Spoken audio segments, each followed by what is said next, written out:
Good morning, afternoon, or midnight. This is the Sleep Deprived Podcast, Episode 3. In case you didn't catch that, that was good morning, afternoon, and midnight, meaning 12 p.m. at night. So, if you guys watched this at 12 p.m. at night, maybe leave a special comment that I'll put at the end of the description, as you should always check if you're curious of any of the equipment I use. But I've also put that I put that information both in writing, or I will, and in audio in the last episode. So please check out the rest of these episodes, however many there will be. And I'm recording all these in the same morning, even though you guys are going to be watching them separated by, I don't know, weeks, months. It depends on how many I recorded these. So, speaking of planning ahead and putting these videos separated and such like that, I did have this completely nutty idea to make animations ahead of time to upload for the 9 months I would be gone. Now, I knew I would be gone for this job training since November of 2020. So I had time to prepare, but like any well-seasoned high schooler, we're really terrible at procrastination. Because if we were great at procrastination, I would already have the videos primed and ready to go. But this will be the substitute that I just came up with in the last 2 hours.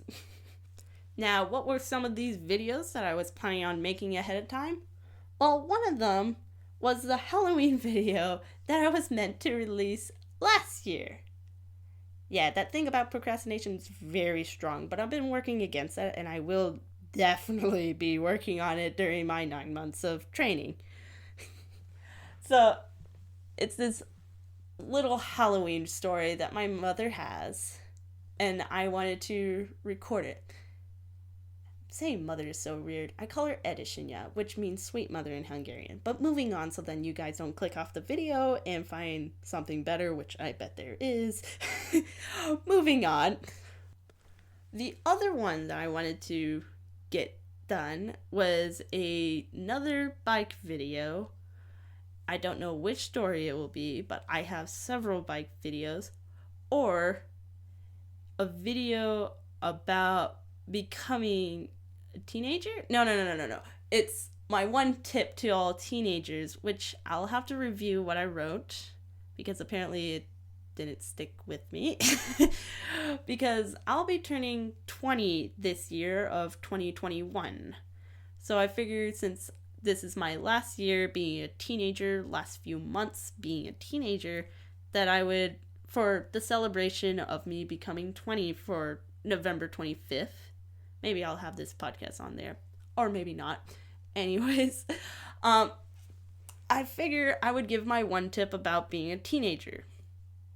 And my sleep deprived self does not have it, so we're moving on to the next thing.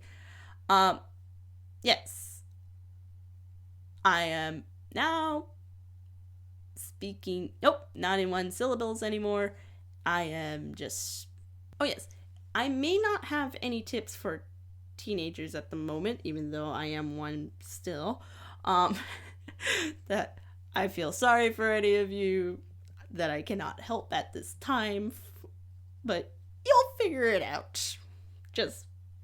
You'll get it. Anyways, but I do have one tip for any animators. If you are to only get one lesson from all these sleep deprived podcasts. Sleep deprived episodes.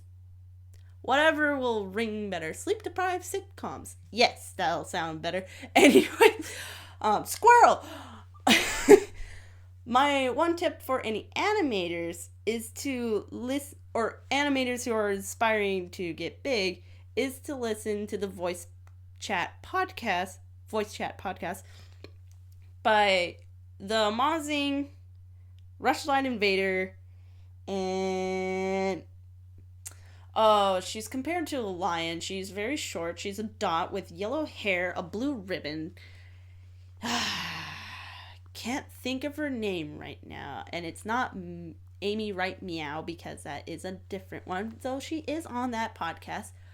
The reason that I recommend any animator to listen to those, which you can listen to while you're animating, is it goes beyond just, well, it's kind of like a relaxed podcast where they're just talking about talking.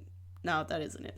They're just talking about their experience about being on YouTube, or just some silly stories, which are always fun, but there are special little nuggets of information for any aspiring animators, for, I would say, for any platform. Though they're more geared towards YouTube because they are YouTubers. But the reason I recommend that is because you'll find tips on how to animate all over the place on the internet or in the books, if any of you still go to libraries or even know of a library. I bet you guys know of a library. You can also just Google it up and you'll learn it that way. Great things about the internet. You can learn that stuff. Yes, but with the voice chat podcasts, they delve into some things for the long-term people, for those in the long haul. And even if you're not in for the long haul, even if you're doing this animation stuff for an experience, or if you started off in quarantine and you just wanted to just see what it was like. You don't plan to go very far, but you want to have a fun time while doing it. They have a lot of tips for that, including like building a good network of like people to talk to who are also animators, I think. Or is that just me? But they touch on to more subjects that I can right now not do, or not do, that I cannot recall at the moment, so I guess it's not that influential, but I did get a few things like, oh, yes, one of the podcasts talks about how the balance in between the quality of animation and the story, which is something I've been struggling with, because I have some stories that I think are pretty funny or really great, but I also want the animation to be as great and as funny with the story. And I get down the rabbit hole of all these great animations and I want to include them all, but there is really no time. I only have so much life to animate all these. So, and both James / The Odd Ones Out and the Mazing, I don't know his real name, he's pretty good at that. So, they both watch, this isn't the same, well, they do mention it in one of the podcasts, but I will link the video about them watching their very first videos. And they both mention how it's such a great story, but the animation was not the best. But for all of us, it didn't really matter at the time. Sure, like, Jane's was a little still, the Mazing's was not that colorful, but they were still good stories. They're still very funny despite the animation not being that high. So I think what I'm trying to say is that for YouTube, or just starting off on any storytime animation, is to really focus on storytime, because animation will improve over time. Versus, well, same with storytelling, but you want to, I guess, gather your audience with a good story. And, well, you can even take like a very boring, well, not even boring, you can make anything excited excited. You can make anything really interesting with good storytelling. So kind of like eating pizza, per se. I'm going to really get a shot at this. Let's see, I've been awake for well over 24 hours. Let's see how the Sleep Deprived nutise tells a story about eating pizza. So, let's see. Setting. I was at home after a long day of animating, or just a long day of video gaming.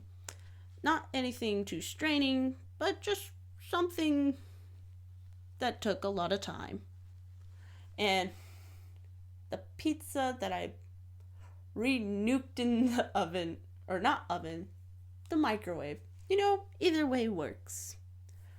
It was cold pizza that has been in the fridge for a few days, and I was just hungry and wanted to eat it. The smell was not the best, but also not the worst. I'm starting my college life in high school. But the cheese gave a nice bubbly kind of look to it, and the oil from the cheese, that so bad oil that everyone warns against, that looked so delicious, just started running off onto the paper plate. Probably a bad thing to put into the oven. I don't know if that would catch on fire. And the crust, it doesn't crisp. But it was enough for me. I take it out with mittens, hopefully, out of the oven or microwave, put it in front of me, and enjoyed the aroma for a few seconds before picking it up and taking a large bite out of it, and getting my mouth slightly burnt because it was fresh from the microwave, you silly. You need to let it cool for a little bit.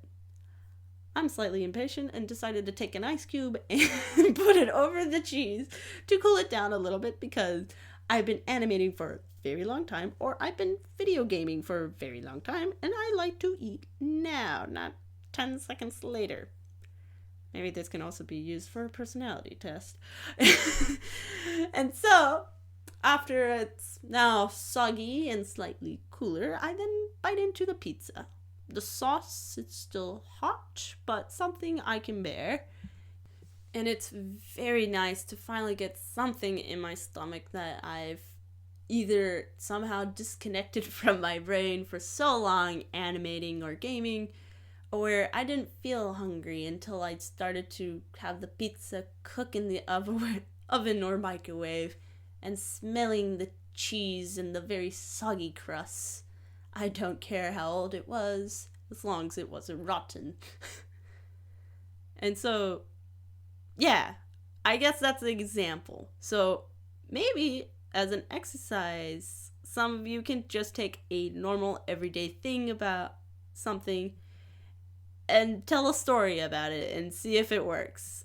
I think I didn't do the best with, I ate a pizza for lunch after video gaming or something, but I did add a lot more detail, which I think would be a good first start. So, yes. On behalf of all your crew today, I then will say, stay nuts. Also, bye-bye.